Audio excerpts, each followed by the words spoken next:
রাসূল আকরাম সাল্লাল্লাহু আলাইহি সাল্লাম জুমার খুতবা দিতে উঠতে একদিন 3 বার বললেন আমিন আমিন আমিন। সাহাবীদেরকে জিজ্ঞেস করলেন, আজকে এই 3 বার আমিন আমিন বললাম, এই ব্যাপারে তোমাদের কি ধারণা? সাহাবীরা বললেন, এই জীবনের প্রথম এটা শুনলাম, আগে কখনো এটা লক্ষ্য করিনি, আল্লাহ এবং আল্লাহ রাসূল ভালো জানেন। তিনি বললেন, এইমাত্র জিবরিল আমিন আমার সাথে মুলাকাতে এসেছিলেন, তিনি 3টা দুঃসংবাদ দিয়ে গেছেন। নাম্বার 1, যে মানুষ রমজান পেল কিন্তু নিজের গুনাহ খাতা পুড়াইয়া ছাই বানাইতে পারল না, জিবরিল আমিন বললেন তার ধ্বংস হোক, আমি বললাম কবুল হোক, আমিন।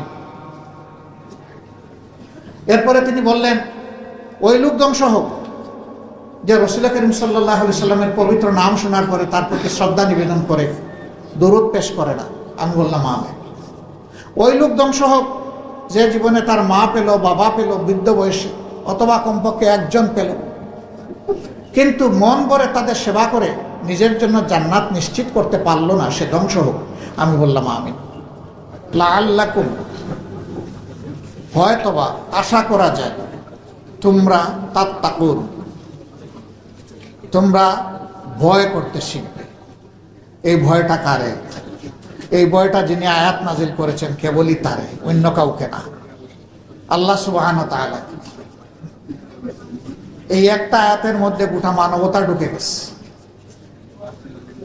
একজন মানুষ আল্লাহর দেওয়া বিবেক, বুদ্ধি, জ্ঞান, তার যোগ্যতা অনুযায়ী সে যদি শুধু চিন্তা করে যে আমি কি, আমার আজকের এই অস্তিত্বের বাস্তবতা কোথায়, তখনই সে চলে যাবে তার মওলার মেহেরবানির কাছে, যে আল্লাহ তাআলাই তাকে পয়দা করে আজকের এই পর্যায়ে নিয়ে এসেছে। আল্লাহ তাআলাই সমাজে আজকে তাকে এমন একটা অবস্থান তৈরি করে দিয়েছে, যখন সে আল্লাহ তাআলার নিয়ামতের করার স্মরণ করবে, স্বাভাবিকভাবেই আল্লাহর প্রতি তার আনুগত্য, তার কমিটমেন্ট, অঙ্গীকার বেড়ে যাবে। আল্লাহ রাব্বুল আলামিন আমাদেরকে হুঁশিয়ার করে দিয়ে বলেছেন, বান্দারা, তোমাদের সৃষ্টি, তোমাদের বেড়ে ওঠা, তোমাদের চলন, তোমাদের বলন, তোমাদের বেঁচে থাকা, তোমাদের এগিয়ে যাওয়া, তোমাদের পিছিয়ে যাওয়া, তোমাদের চতুর্দিকে দৃশ্যমান অথবা অদৃশ্য যত নিয়ামত রাজি আমি তোমাদের খেদমতের জন্য, সেবার জন্য দান করেছি, মনে রাখবা হাসরের দিন একটা একটা করে তার জবাব তোমাদের কাছ থেকে আমি নেব। তোমরা এই নিয়ামতের কৃতজ্ঞতা আমার প্রতি আদায় করেছিলে কিনা? বাতাস আমরা চোখে দেখি না, কিন্তু অনুভব করি। একটা বদ্ধ ঘরে সব দিক থেকে এয়ার টাইট করে যদি কাউকে রেখে দেওয়া হয়, কিছু সময় ঘরের ভিতরে যে অক্সিজেন আছে এইটা সে টেনে মোটামুটি স্বস্তির সাথে বেঁচে থাকবে, কিন্তু একটা সময় পরেই তার সাফোকেশন শুরু হয়ে যাবে, শ্বাসরুদ্ধ একটা অবস্থা সে অনুভব করবে। তখন সে একটা ছিদ্র হলেও ওইটা দিয়ে শ্বাস টেনে বাঁচার চেষ্টা করবে। কিন্তু আমরা যখন মুক্ত আকাশের নিচে থাকি, মুক্ত পরিবেশে থাকি, তখন আল্লাহর দেওয়া এই শ্বাসের, এই অক্সিজেনের, এই বাতাসের পূর্ণ মূল্য মর্যাদা আমরা বুঝতে পারি। করোনা এসেছিল 19 সালে, এরপরে আবার এসেছে 21 সালে, 2 দফা গোটা বিশ্বকে চুবিয়েছে, আমাদেরকেও চুবিয়েছে। অক্সিজেন কি জিনিস তখন বোঝা গেছে। বহু হসপিটালে রোগীদের এত রাশ ছিল, ভিড় ছিল, যে সেখানে ঠাই নাই অবস্থা। মানুষগুলো অসহায়, যাবে কোথায়? বলছে রাস্তায় হলে আমাকে একটা সিলিন্ডার সাথে যুক্ত করে দেন, আমি একটু শ্বাস নেই, একটু বাঁচার সুযোগ নেই। তখন বোঝা গেছে অক্সিজেন কি জিনিস। এরকম একটা জিনিসের শুধু উদাহরণ দিল, যেটা আমরা দেখি না, যেটা কিনতে হয় না, যেটা আল্লাহ অটোমেটিকলি আমাদেরকে সাপ্লাই ভরপুর করে রেখেছে। এই সূর্যের আলো, আকাশের বৃষ্টি, আকাশের স্বাদ, মাটির বিছানা, মাটির বিছানায় অসংখ্য সম্পদ রাজি আল্লাহ তাআলা আমাদের জন্য তৈরি করে দিয়েছেন। আল্লাহ বলছেন, আমি এই সবগুলার হিসাব নেব। যিনি সবগুলার হিসাব নেবেন, হিসাব দেওয়ার ভয় যাদের অন্তরে থাকবে, অবশ্যই আল্লাহ তাআলাকে তারা ভয় করবে। এই যারা ভয় করবে তাদের হাতে মানুষ তো অবশ্যই, আল্লাহর সমস্ত সৃষ্টি নিরাপদ। আল্লাহর হাবিব বলেছেন, একটা পিঁপড়াকে অপ্রয়োজনে তার গায়ে হাত দিবা না, তাকে খুন করবা না, হত্যা করবা না, পায়ের তলে দলন পীড়ন করবা না, কারণ ওই পিপলার জীবন তুমি দিতে পারবা না, জীবন তুমি নিতেও পারবা। যেহেতু তুমি জীবন দিতে পারবা না, জীবন নেওয়ার অধিকার তোমার নাই। একটা মানুষ বিভিন্ন জ্বালা যন্ত্রণা, তার হতাশার থেকে অনেক সময় সে আত্মহত্যার সিদ্ধান্ত নেয়। পৃথিবীর 2-1টা দেশ তার নাগরিকদেরকে একটা বিশেষ কন্ডিশনের আওতায় আত্মহত্যার অধিকার দিয়েছে, কিন্তু আল্লাহ তাআলা কাউকে দেন না। যিনি নিজের জীবন শেষ করে দিবেন, তার জীবনের স্রষ্টা তিনি নন, তারও জীবনের স্রষ্টা আল্লাহ রাব্বুল আলামিন। এই জন্য এই যে আল্লাহর এখতিয়ার ধরে লোকটা টান দিল, সারা জিন্দগি 5 ওয়াক্ত নামাজি, রোজাদার, সাদকা দানকারী, আল্লাহর পথে চলনকারী, সেও যদি এই কাজ করে, তাকে আল্লাহ বলছেন তোমাকে জাহান্নামে যেতে হবে, কারণ তুমি আমার এখতিয়ার নিয়ে টান দিয়েছ, আমার অধিকার নিয়ে টান দিয়েছ। সুতরাং মানুষ যখন চিন্তা করবে যে প্রত্যেকটি এখতিয়ার মূলত আল্লাহ তাআলার মুষ্টিবদ্ধ, ইন্নাহু আলা কুল্লি শাইইন কাদির, কুদরত, ক্ষমতা, এখতিয়ার সব কিছু একমাত্র আল্লাহ তাআলার মুষ্টিবদ্ধ। এ যখন মানুষ চিন্তা করবে যে at the day of final judgement, শেষ বিচারের দিনে আল্লাহ তাআলার মুখোমুখি আমাকে হতেই হবে, ইয়াউমুল কিয়ামা, কিয়ামা মানে দাঁড়িয়ে যাওয়া, সেদিন আল্লাহর সামনে আমাকে দাঁড়াতে হবে, তখন এই মানুষের দ্বারা কোনো মানুষের হক নষ্ট হতে পারে না, ইজ্জত লুণ্ঠিত হতে পারে না, জীবনের উপরে আঘাত আসতে পারে না। অতএব আল্লাহ তাআলা চান যে মানুষ যেন কেবলই তাকে ভয় করে, আর আল্লাহ যেভাবে তার বিধানে বলে দিয়েছেন সেইভাবে যার সম্মান পাও না তাকে সম্মান করবে, যার ভালোবাসা পাও না তাকে ভালোবাসবে। আজকে আমি এমন সব ভাগ্যবান মানুষদের প্রতিনিধিদের সামনে আছি যাদের সম্পর্কে আল্লাহ রাসূল বলেছেন, সমাজের বিত্তশালী লোকদের চাইতে গরিব লোকেরা, দিন আনে দিন খায় লোকেরা, রক্ত পানি করে ঘাম জড়ানো লোকেরা, ওই সম্পদশালী লোক ইমানদার হওয়া সত্ত্বেও তার 500 বছর আগে এই লোকগুলা আল্লাহর জান্নাতে প্রবেশ করবে। বিশাল সৌভাগ্যের ব্যাপার। আমি সব সময় বলি, সমাজে চলতে গিয়ে 2 শ্রেণীর মানুষের সাথে যখন মিশার সুযোগ পাই, সানন্দে আল্লাহ তাআলার শুকরিয়া আদায় করি। এক শ্রেণী হচ্ছে শিশু, তারা নিষ্পাপ, ওদের সাথে হাত মিলালে মনে হয় যেন গুনাহ ঝরছে। আরেক শ্রেণীর মানুষ যারা ঘাম জড়িয়ে হালাল রুজি করে, তারা। আমিও দেখেছি আমার অনেক বন্ধু বান্ধব যাদের সাথে সমাজে চলেছি, তারা কোনো শ্রমিক বন্ধুর সাথে হাত মিলাইলে পরে আবার রুমাল দিয়ে এটা মুছে নেয়, ওই ঘামের গন্ধ যেন তার হাতে লেগে না থাকে। আমার ফিলিংস অন্যরকম। আমি কোথাও গিয়ে যদি কোনো শ্রমিকদের পাই, 2-4 জন হলেও একটু ঝাপটে ধরার চেষ্টা করি। আমি তাদের সাথে চেষ্টা করি একটু বুকটা মোয়ানাকা করার, মেলানোর। আমি প্রত্যাশা করি তার 1 ফোঁটা গাম হলেও যেন আমার গায়ে লাগে, কারণ ওই গামটা হলো হালাল রুজির ঘাম। আমার কাছে ওইটা ঘামের দুর্গন্ধ নয়, আমার কাছে এটা আতরের সুগন্ধ। আজকে আমাদের সমাজে মালিক শ্রমিক সংঘাত বিভিন্ন জায়গায় আমরা দেখি, এটা হওয়া উচিত নয়। মালিক পক্ষ উদ্যোগ নিয়েছে বলেই আমার কর্মসংস্থান তৈরি হয়েছে, আবার আমি আছি বলেই মালিক পক্ষের কলকারখানার চাকা ঘুরে। সুতরাং একজন আরেকজনের আমরা সম্পূরক, পরিপূরক। আমরা কোলিশনে যেতে পারি না, আমরা কোঅর্ডিনেশনে যেতে পারি। আমি মালিক পক্ষকে যখন একা পাই তখন বলি যে মেহরবানি করে আপনার এখানে নারী পুরুষ যারা কাজ করে তাদেরকে নিজের সন্তানের মতো দেখুন। সন্তানের মতো দেখলে একটু আদর, একটু ভালোবাসা থাকবে।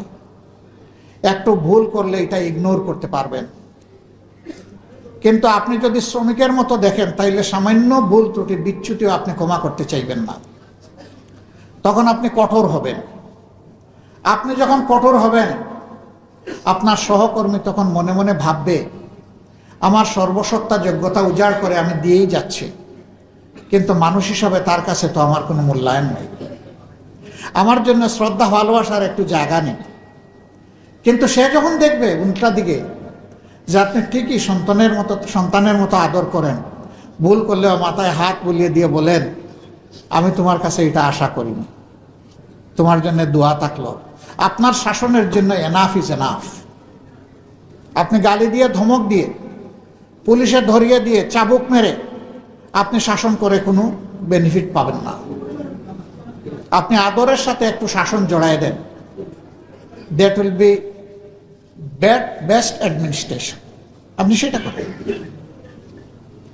আবার যখন শ্রমিক ভাইদের সাথে বসি তখন বলি যে ওই লোকটাকে পিতার মতো দেখো, তাহলে পিতৃসুলভ আচরণ তার কাছ থেকে পাবা।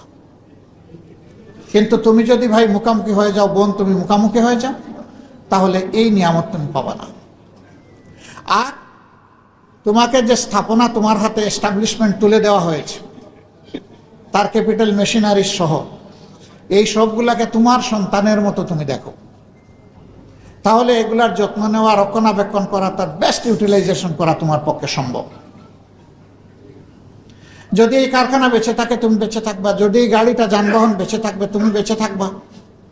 এরকম সমাজের যত স্তরে শ্রম বিনিয়োগের জায়গা আছে, সব জায়গায় যদি আমরা এই সৌভাতৃত্বের সম্পর্কটা গড়ে তুলতে পারি, আমাদের সমাজটা একটা মানবিক সমাজে করে দেয়। আমাদের ডাইনামিক্স, আমাদের শক্তি, আমাদের উৎপাদন ক্ষমতা অনেক বেড়েছে। কিন্তু যখন একজন শ্রমিক দেখে না আমার কাজের মূল্যায়ন হয় আমার শ্রমগণ্ঠা দিয়ে, আমার ওয়ার্ক ডেলিভারি দিয়ে, তখন সেও গড়ির দিকে তাকাইতে থাকে কখন আমার সময়টা শেষ হয়। এখানে বাড়তি কিছু থাকে না। সন্তান এবং পিতার সম্পর্ক যদি থাকে, কাজ শেষ হয়ে গেল গিয়ে জিজ্ঞেস করবে আমার কি আর কিছু করার সুযোগ আছে? হয়তো সুযোগ নাই, তিনি স্নেহভরে একটা হাসি দিয়ে বলবেন আলহামদুলিল্লাহ যথেষ্ট হয়েছে, এখন বিশ্রামে যাব, আগামীকালকে ইনশাল্লাহ আবার দেখা হবে। এই পরিবেশটা আমরা চাইলেই সৃষ্টি করতে পারি, কিন্তু মাঝখানে কিছু লোক আছে তারা এটা চায় না। তারা চায় এই দুই পক্ষের মধ্যে একটা সংঘাত লাগাই রাখতে, একটা প্রতিহিংসার ভাব তৈরি করে রাখতে। এতে তাদের বেনিফিট, তারা তখন বার্গেনিং করার সুযোগ পায়। বার্গেনিং শ্রমিকদেরকে, কর্মচারীদেরকে বেনিফিট দেওয়ার জন্য নয়, বার্গেনিং তাদেরকে বিক্রি করে নিজের বেনিফিট আদায় করার জন্য। এবং এর ফলে আমাদের প্রত্যেকটি উদ্যোগ আমরা দারুণ চ্যালেঞ্জের মুখে পড়ি, কখনো কখনো ব্যর্থতায় পর্যবসিত হয়। ওই উদ্যোগ যখন ব্যর্থ হবে তখন আপনিও ব্যর্থ, আপনারও জায়গা নাই আর কাজ করার। কিন্তু ওই ধূর্ত লোকগুলা কিন্তু হারায় না, হারিয়ে যায় আমাদের সাধারণ শ্রমিকেরা।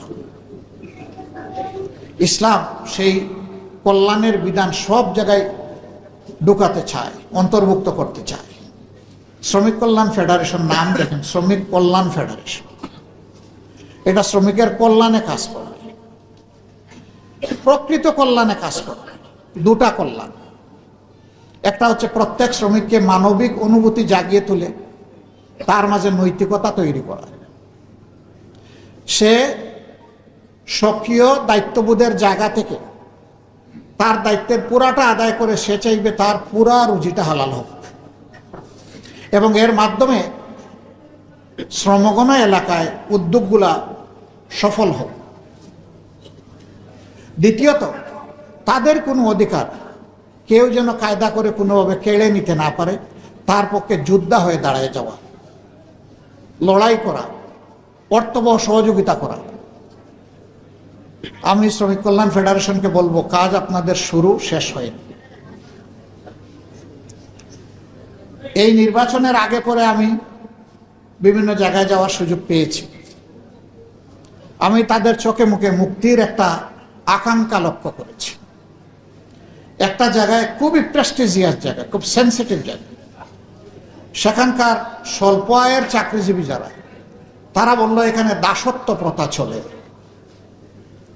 আপনারা যদি তাদের বাসায় ক্ষমতায় যান, আমরা ক্ষমতা বলি না, আমরা বলি দেশ সেবার সুযোগ, আপনারা যদি ক্ষমতায় যান তাহলে এই বিষয়টা দেখবেন। আমি জানতে চাইলাম সেই দাসত্বটা কেমন।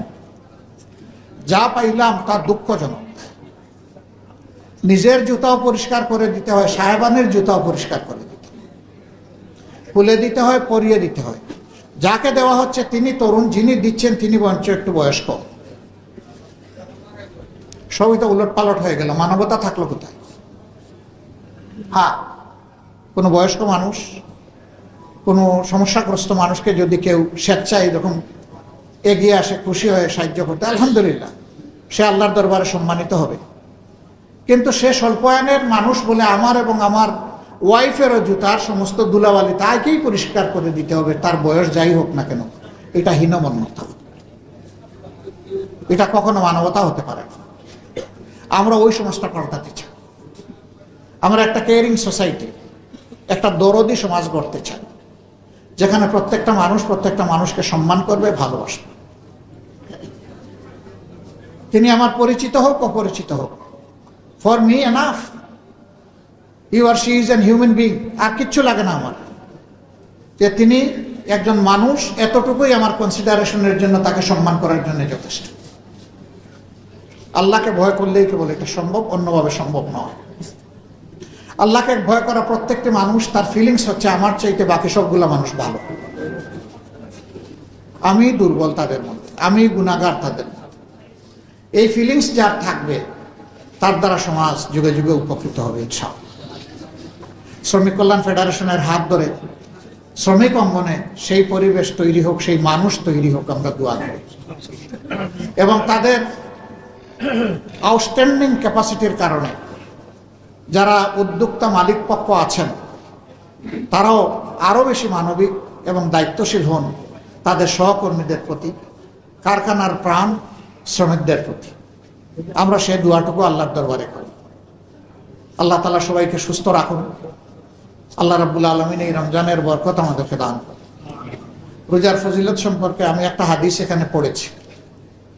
রাসূল করিম সাল্লাল্লাহু আলাইহি ওয়াসাল্লাম ইরশাদ করছেন, আস-সাওমু লি, আল্লাহ তাআলা বলেন রোজা আমার জন্য, ওয়া আনা আজজি বিহি আও আনা আজজি বিহি, আমি নিজেই এর বিনিময় প্রতিদান, আমি নিজেই সওয়াব আমার বান্দার জন্য, অথবা আমার নিজের বরকতময় হাতে আমার বান্দাকে আমি তার উপযুক্ত প্রতিদান দেব। আল্লাহু আকবার। রাসূল আকবর সাল্লাল্লাহু আলাইহি ওয়াসাল্লাম জুমার খুতবা দিতে উঠতে একদিন 3 বার বললেন আমিন আমিন আমিন। সাহাবীদেরকে জিজ্ঞেস করলেন, আজকে এই 3 বার আমিন আমিন বললাম, এই ব্যাপারে তোমাদের কি ধারণা? সাহাবীরা বললেন, এই জীবনের প্রথম এটা শুনলাম, আগে কখনো এটা লক্ষ্য করিনি, আল্লাহ এবং আল্লাহ রাসূল ভালো জানেন। তিনি বললেন, এইমাত্র জিবরিল আমিন আমার সাথে মুলাকাতে এসেছিলেন, তিনি 3টা দুঃসংবাদ দিয়ে গেছেন। নাম্বার 1, যে মানুষ রমজান পেল কিন্তু নিজের গুনাহ খাতা পুড়াইয়া ছাই বানাইতে পারল না, জিবরিল আমিন বললেন তার ধ্বংস হোক, আমি বললাম কবুল হোক, আমিন। এরপরে তিনি বললেন ওই লোক ধ্বংস হোক যে রাসূল করিম সাল্লাল্লাহু আলাইহি সাল্লামের পবিত্র নাম শোনার পরে তার প্রতি শ্রদ্ধা নিবেদন করে, দরুদ পেশ করে না, আমি বললাম আমিন। ওই লোক ধ্বংস হোক যে জীবনে তার মা পেল, বাবা পেল, বৃদ্ধ বয়সী, অথবা কমপক্ষে একজন পেল, কিন্তু মন ভরে তাদের সেবা করে নিজের জন্য জান্নাত নিশ্চিত করতে পারলো না, সে ধ্বংস হোক, আমি বললাম আমিন। 3টা বিষয় সমাজে খুবই সিগনিফিক্যান্ট। সম্মানিত ভাইয়েরা, রোজা যেন আমাদের জন্য ধ্বংস হয়ে না আসে, এই রোজা যেন আমাদের জন্য রহমত হয়ে এই জমিনে থাকে, আমাদের অন্তরে ঢুকে। আল্লাহ তৌফিক দান করুন। সুবহানাকাল্লাহুম্মা ওয়া বিহামদিকা আশহাদু আল্লা ইলাহা ইল্লা আনতা আস্তাগফিরুকা ওয়া আতুবু ইলাইকা। আসসালামু আলাইকুম ওয়া রাহমাতুল্লাহি ওয়া